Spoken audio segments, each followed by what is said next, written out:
মহিলা আন্দোলন এবং প্রগতিশীল কণ্ঠস্বরের দীর্ঘ ঐতিহ্যবাহী রাজ্য পশ্চিমবঙ্গ। 2025 সালের অক্টোবরের গোড়ার দিকে দুর্গাপুরে এক তরুণী মেডিকেল ছাত্রীকে গণধর্ষণ ও লাঞ্ছিত করার ঘটনায় কেঁপে ওঠে।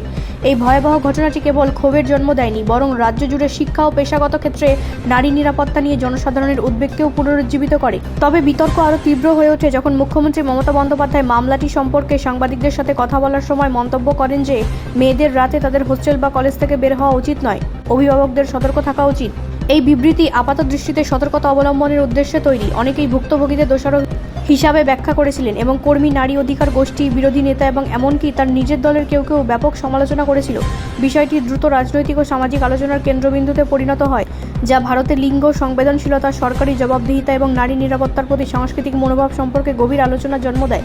গ্রেফতারের 2 দিন পর কলকাতায় এক সংবাদ সম্মেলনে মুখ্যমন্ত্রী মমতা বন্দ্যোপাধ্যায় এমন মন্তব্য ভাইরাল হয়ে যায়। তিনি বলেন, এটা খুবই দুর্ভাগ্যজনক। আমি সবসময় অভিভাবকদের বলি, দয়া করে দেখুন আপনার মেয়েরা কোথায় আছে, কার সাথে বাইরে যাচ্ছে এবং কেন তারা রাতে বাইরে যাচ্ছে। মেয়েদের সন্ধ্যার পর কলেজ বা হোস্টেলের বাইরে ঘোরাফেরা করতে দেওয়া উচিত নয়। আমাদের সকলেরই যত্ন নেওয়া উচিত। তিনি পুলিশকে দোষীদের বিরুদ্ধে কঠোর ব্যবস্থা নেওয়ার নির্দেশ দিয়েছিলেন এবং জোর দিয়েছিলেন যে তার সরকার ন্যায় বিচার নিশ্চিত করবে। নারীদের আচরণের প্রতি তার পরামর্শমূলক সুর সাধারণের বিতর্কের কেন্দ্রবিন্দুতে পরিণত হয়েছিল।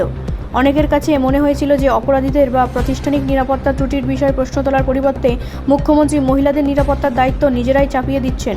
কয়েক ঘন্টার মধ্যেই সোশ্যাল মিডিয়ায় লেট ওম্যান ওয়ার্ক ফ্রি এবং blame the rapist not the victim এর মতো হ্যাশট্যাগ ছড়িয়ে পড়ে। ব্যুরো রিপোর্ট, রাষ্ট্রীয় প্রসার বাংলা।